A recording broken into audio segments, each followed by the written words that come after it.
Friends, स्वागत है आप सबका आपके अपने यूट्यूब चैनल स्मार्ट स्टडी 2.0 में। आज के इस वीडियो में मैंने हिंदी के टॉप 37 क्वेश्चंस लिए हैं। जैसे कि आपके एग्जाम में क्वेश्चंस आ रहे हैं, तो आप लोग वीडियो को देखिएगा। वीडियो को लास्ट में बताइएगा कि 37 में से आपके कितने क्वेश्चन सही हुए। तो चलिए फ्रेंड्स, वीडियो को स्टार्ट करते हैं।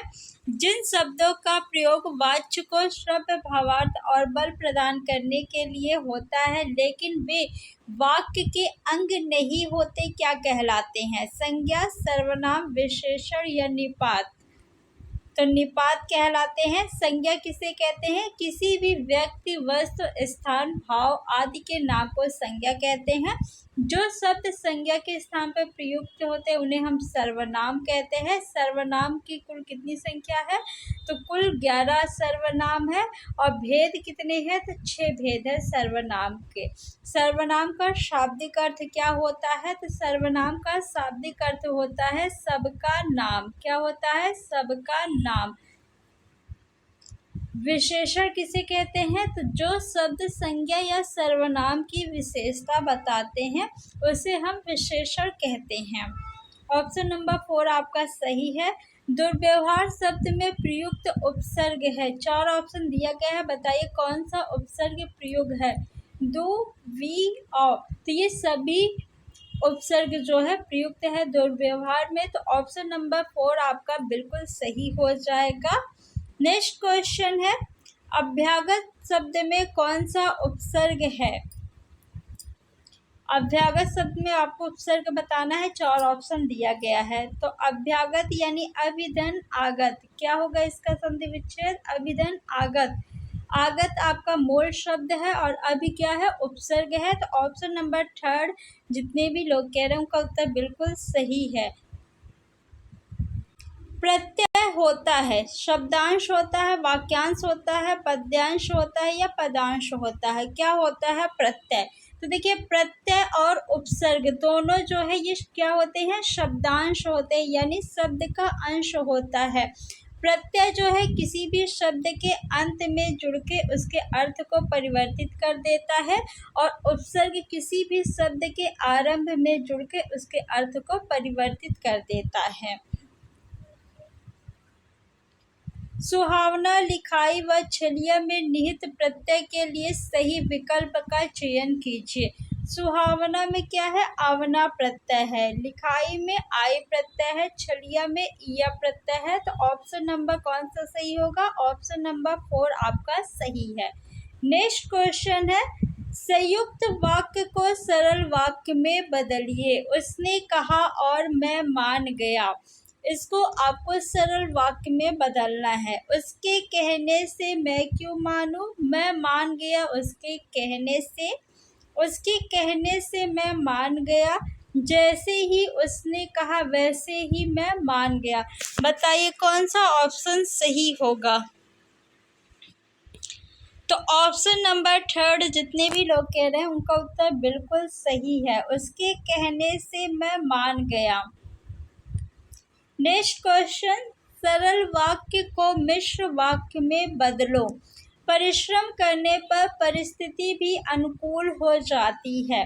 परिश्रम करने पे परिस्थिति भी प्रतिकूल हो जाती है। परिश्रम करने पर परिस्थिति भी अनुकूल हो जाती है। जब परिश्रम किया जाता है तो परिस्थिति भी प्रतिकूल हो जाती है। जब परिश्रम किया जाता है तब परिस्थिति भी अनुकूल हो जाती है। कौन सा ऑप्शन सही होगा? परिश्रम करने पर परिस्थिति भी अनुकूल हो जाती है। यहाँ पे प्रतिकूल दिया हुआ है, नहीं होगा। परिश्रम करने पर परिस्थिति भी अनुकूल हो जाती है, सेम है, तो ये भी नहीं होगा क्योंकि आपको सरल वाक्य को मिश्र वाक्य में बदलना है। जब परिश्रम किया जाता है तो परिस्थिति भी प्रतिकूल हो जाती है, तो ये भी गलत हो गया क्योंकि प्रतिकूल दिया हुआ है जबकि वाक्य में अनुकूल दिया हुआ है। जब परिश्रम किया जाता है तब परिस्थिति भी अनुकूल हो जाती है। ऑप्शन नंबर आपका 4 जो है वो बिल्कुल सही है। नेक्स्ट क्वेश्चन, भारतीय संघ की राजकीय भाषा है। देवनागरी लिपि में हिंदी और अंग्रेजी अंग्रेजी, हिंदी, अंग्रेजी और उर्दू। तो कौन सा ऑप्शन सही होगा आप लोग कमेंट बॉक्स में कमेंट करके बताइए। तो भारतीय संघ की राजकीय भाषा जो है वो है देवनागरी लिपि में हिंदी। ऑप्शन नंबर फर्स्ट आपका सही है। प्रतिवर्ष कौन सा दिन हिंदी दिवस के रूप में मनाया जाता है? 14 अक्टूबर, 29 सितंबर, 27 फरवरी या 14 सितंबर। विश्व हिंदी दिवस कब मनाया जाता है? तो 10 जनवरी को विश्व हिंदी दिवस मनाया जाता है और 14 सितंबर को हिंदी दिवस मनाया जाता है। ऑप्शन नंबर 4 आपका सही है। नेक्स्ट क्वेश्चन, सूची 1 को सूची 2 से सुमेलित कीजिए। यहाँ पे आपको रस दिया हुआ है और इधर दिया हुआ है स्थाई भाव, आपको मिलाना है। अद्भुत रस का स्थाई भाव क्या होता है?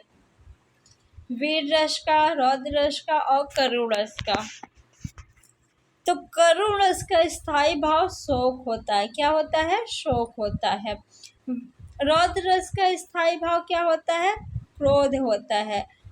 वीर रस का स्थाई भाव उत्साह होता है। अद्भुत रस का स्थाई भाव क्या होता है? विस्मय होता है।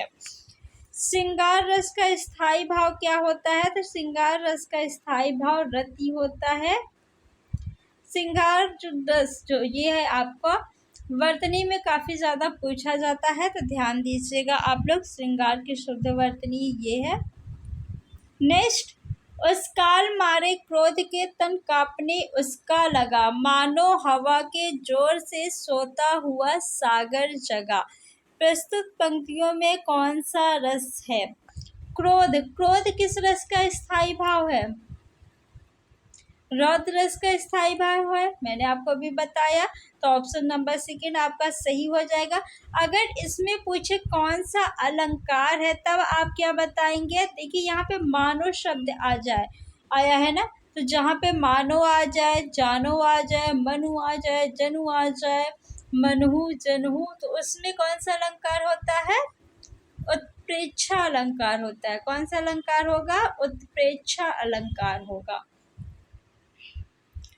जहाँ किसी वस्तु को देखकर उसी के समान अन्य वस्तु के संशय होने का भाव हो वहाँ होता है उपमा अलंकार, संदेही अलंकार, अतिशयोक्त अलंकार या इनमें से कोई नहीं। संशय होने का भाव हो यानी संदेह, तो ऑप्शन नंबर सेकंड संदेही अलंकार सही हो जाएगा। अतिशयोक्त अलंकार में बात को बहुत अधिक बढ़ा चढ़ा के कहा जाता है। उपमा अलंकार की पहचान सा आ जाए, सी आ जाए, सरिस आ जाए, तो वहां पे कौन सा अलंकार होगा? उपमा अलंकार। काली घटा का घमंड घटा उपर्युक्त पंक्ति में कौन सा अलंकार है? बताइए। यमक अलंकार, उपमा अलंकार, उत्प्रेक्षा अलंकार, रूपक अलंकार। काली घटा का घमंड घटा। घटा शब्द देखिए 2 बार आया है और इसका अर्थ दोनों जगह जो है अलग अलग है। काली घटा यानी काले बादल, यहाँ पे बादल है। घमंड घटा यानी उसका घमंड जो है वो कम हो गया, तो दोनों का अर्थ अलग है, तो इसलिए यहाँ पे यमक अलंकार होगा। ऑप्शन नंबर फर्स्ट जितने भी लोग कह रहे हैं उनका उत्तर बिल्कुल सही है। कबीरदास, तुलसीदास, सूरदास आदि कौन से काल के संत कवि हैं? आदिकाल, भक्तिकाल, रीतिकाल, आधुनिक काल। तो कबीरदास, तुलसीदास, सूरदास ये जो है भक्ति काल के कवि हैं। ऑप्शन नंबर सेकंड आपका सही है। नेक्स्ट क्वेश्चन, गुनाहों का देवता के रचनाकार है? अमृतलाल नागर, मोहन राकेश, कमलेश्वर, धर्मवीर भारती। गुनाहों के देवता के रचनाकार कौन है? धर्मवीर भारती। ऑप्शन नंबर 4 आपका सही है। ज्ञानपीठ पुरस्कार किस भाषा से संबंधित है? हिंदी से, संस्कृत से, तमिल से, संविधान की 8वीं अनुसूची की सभी भाषाओं से। तो ज्ञानपीठ पुरस्कार जो है संविधान की 8वीं अनुसूची की सभी भाषाओं से संबंधित है, तो ऑप्शन नंबर 4 आपका राइट है। तैरती चलती है इसलिए नाव को कहते हैं, क्या कहते हैं? तरूणी कहते हैं। ऑप्शन नंबर सेकंड आपका सही है। अभय उभय शब्द युग्म का सही अर्थ है। अभय यानी अभय में जो डरे नहीं, निर्भय हो। उभय यानी दोनों। ऑप्शन नंबर फर्स्ट जो है आपका वो बिल्कुल सही है। श्रुति श्रम भिन्नार्थक शब्द के जोड़े को सुनिए। अपेक्षा, उपेक्षा, संसार, जगत, शाम, संध्या, दिन, दिवस। देखिए दिन दिवस ये क्या है? पर्यायवाची यानी समानार्थी शब्द है। शाम और संध्या भी समानार्थी शब्द है। संसार और जगत भी क्या है? समानार्थी शब्द है। अपेक्षा और उपेक्षा ये श्रुति श्रम भिन्नार्थक शब्द है। तो ऑप्शन नंबर फर्स्ट आपका जो है वो बिल्कुल सही हो जाएगा। धवल का अनेकार्थी है। धवल यानी जो सफेद हो, जिसमें कोई दाग वोग ना हो, बिल्कुल साफ, तो इसका अनेकार्थी शब्द हो जाएगा निष्कलंक। ऑप्शन नंबर फर्स्ट आपका जो है वो बिल्कुल सही है। जंगल में लगने वाली आग को क्या कहते हैं? बताइए। वनाग्नि, दावानल, जठराग्नि, बड़वानल। समुद्र में लगने वाली आग को क्या कहते हैं? तो समुद्र में लगने वाली आग को बड़वानल कहते हैं। पेट में लगने वाली आग को क्या कहते हैं? जठराग्नि कहते हैं। और जंगल में लगने वाली आग को क्या कहते हैं? दावानल कहते हैं। तो ऑप्शन नंबर सेकंड जितने भी लोग कह रहे हैं उनका उत्तर बिल्कुल सही है। नेक्स्ट क्वेश्चन, जिस स्त्री के पुत्र और पति ना हो इस वाक्य के लिए एक शब्द है। अवीरा, अबला, असहाय, अकेल्या। तो ऑप्शन नंबर फर्स्ट अवीरा जितने भी लोग कह रहे हैं उनका उत्तर बिल्कुल सही है। नेक्स्ट क्वेश्चन, पर्यायवाची की दृष्टि से एक वर्ग शुद्ध है। कौन सा वर्ग शुद्ध है? बताइए। 4 ऑप्शन दिया गया है।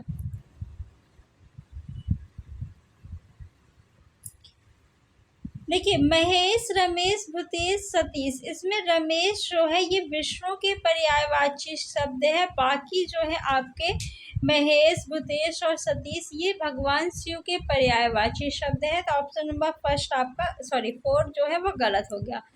अग्नि, पावक और अनल ये जो है आग के पर्यायवाची है। पिशुन मीन्स होता है चुगलखोर, जो चुगली करता है, तो ये भी गलत हो गया। सूर्य, दिनकर, रवि ये सूर्य के पर्यायवाची है। तरुण जो है ये आपका गलत हो गया, ये सूर्य का पर्यायवाची नहीं है। तो ऑप्शन नंबर फर्स्ट जितने भी लोग कह रहे हैं उनका बिल्कुल सही है। शब्द निर्वाण का पर्यायवाची है, क्या होगा? सखा, प्रवंचना, समर, मोक्ष। तो निर्वाण मीन्स होता है मोक्ष। क्या होता है? मोक्ष। तो ऑप्शन नंबर 4 जितने भी लोग कह रहे हैं उनका उत्तर बिल्कुल सही है। कौन विलोम युग में है? असीम, ससीम, विवेकी, अविवेकी, दुखी, श्वेत, प्रस्थान, आगमन। बताइए कौन सा ऑप्शन सही होगा? असीम का ससीम बिल्कुल सही है। विवेकी का अविवेकी होगा, ये भी सही है। आपको इसमें बताना है कौन सा गलत है। कौन विलोम युग में गलत है, ठीक। प्रस्थान का आगमन ये भी सही है। दुखी का जो है क्या होगा? सुखी हो जाएगा। दुखी का विलोम शब्द सुखी होगा, श्वेत नहीं होगा। तो ऑप्शन नंबर 3 जो है आपका उत्तर हो जाएगा। नेक्स्ट क्वेश्चन, कौन विलोम युग में गलत है? मोह, वाचाल, ऐश्वर, अनैश्वर, छली, बहिरंग, अभिज्ञ, अनभिज्ञ।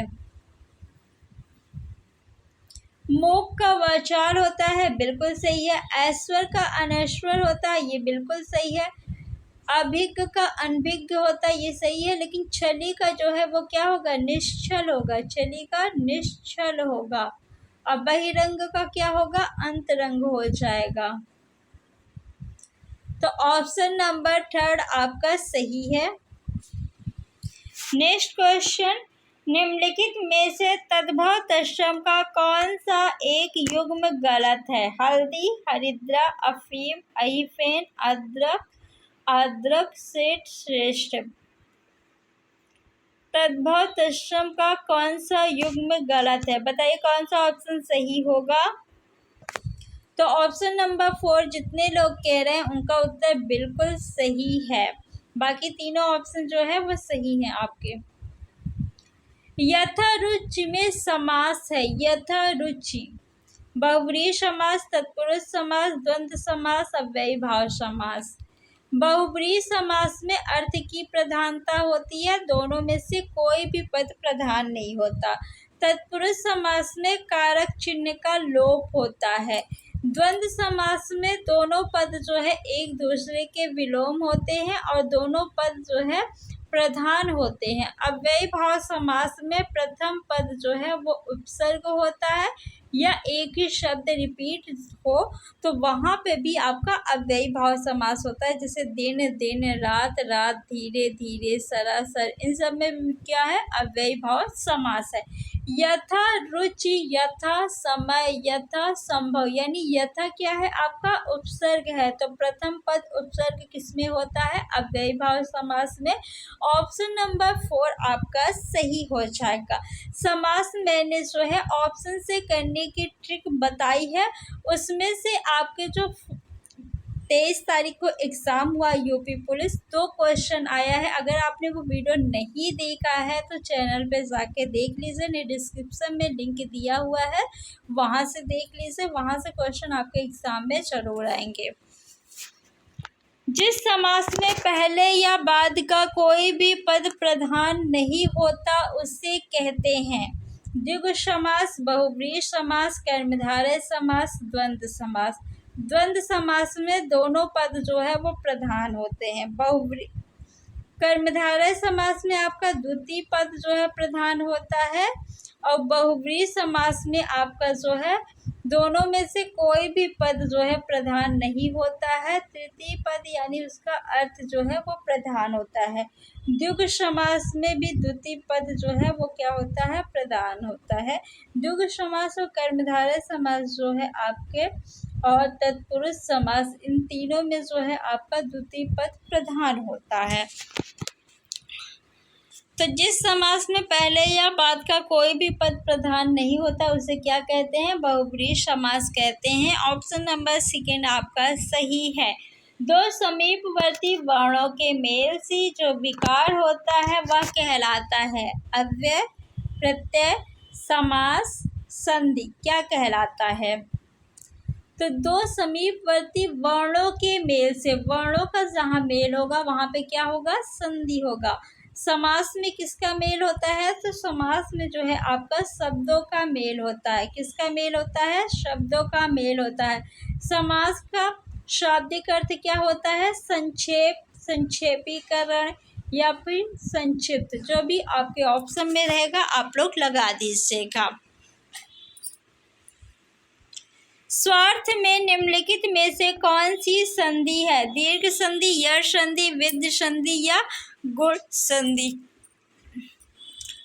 स्वार्थ, इसका संधि विच्छेद क्या होगा? स्वाधन अर्थ। स्वाधन अर्थ यानी इसमें आ और आ मिलके क्या हुआ है? दीर्घ आ हुआ है, तो कौन सी संधि हो जाएगी? दीर्घ संधि हो जाएगी। ऑप्शन नंबर 1 आपका सही है। मनोयोग शब्द में कौन सी संधि है? इसका संधि विच्छेद क्या होगा? मनोयोग का संधि विच्छेद क्या हो जाएगा? मनाधन योग। क्या होगा? मनाधन योग। पहले शब्द के अंत में क्या आया? विसर्ग ना, तो इसमें कौन सी संधि हो जाएगी? विसर्ग संधि हो जाएगी। ऑप्शन नंबर 3 आपका सही है। निम्नलिखित में से एक शब्द की वर्तनी अशुद्ध है। हस्तलिखित, कुमुदिनी, आजीविका, सत्याग्रह। बताइए किसकी वर्तनी जो है अशुद्ध है?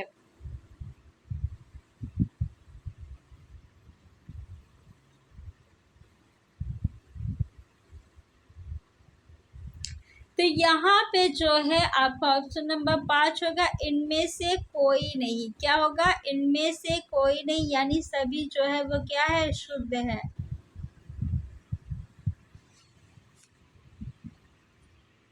शुद्ध वर्तनी वाले शब्द का चयन कीजिए। ज्योत्सना कौन सी वर्तनी शुद्ध है बताइए। Option number first, second, third या फोर्थ। तो ऑप्शन नंबर सेकंड जितने भी लोग कह रहे हैं उनका उत्तर बिल्कुल सही है।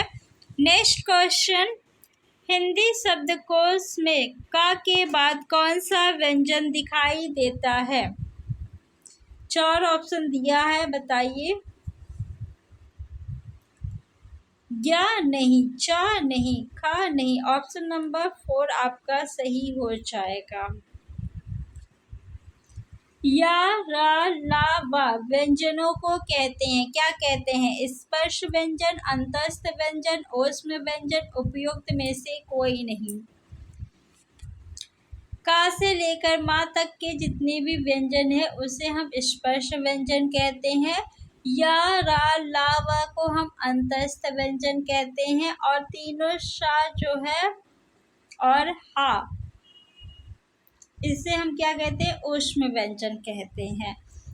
य और वा को हम लोग अर्ध स्वर भी कहते हैं, क्या कहते हैं, अर्ध स्वर कहते हैं य और वा को। आज की इस वीडियो का लास्ट क्वेश्चन, किन ध्वनियों को अनुस्वार कहा जाता है। स्वर के बाद आने वाली नासिक ध्वनियाँ, स्वतंत्र रूप से उच्चारित ध्वनियाँ, स्वर के साथ आने वाली ध्वनियाँ, व्यंजन के बाद आने वाली ध्वनियाँ। तो ऑप्शन नंबर फर्स्ट जितने भी लोग कह रहे हैं उनका उत्तर बिल्कुल सही है। स्वर के बाद आने वाली नासिक ध्वनियों को हम लोग अनुस्वार कहते हैं। अब आप लोग बताइए कि 37 में से आपके कितने क्वेश्चन सही हुए। अगर अभी तक आपने वीडियो को लाइक नहीं किया है तो लाइक कर दीजिए और चैनल को सब्सक्राइब कर लीजिए और वीडियो को शेयर कर दीजिए। Thanks for watching.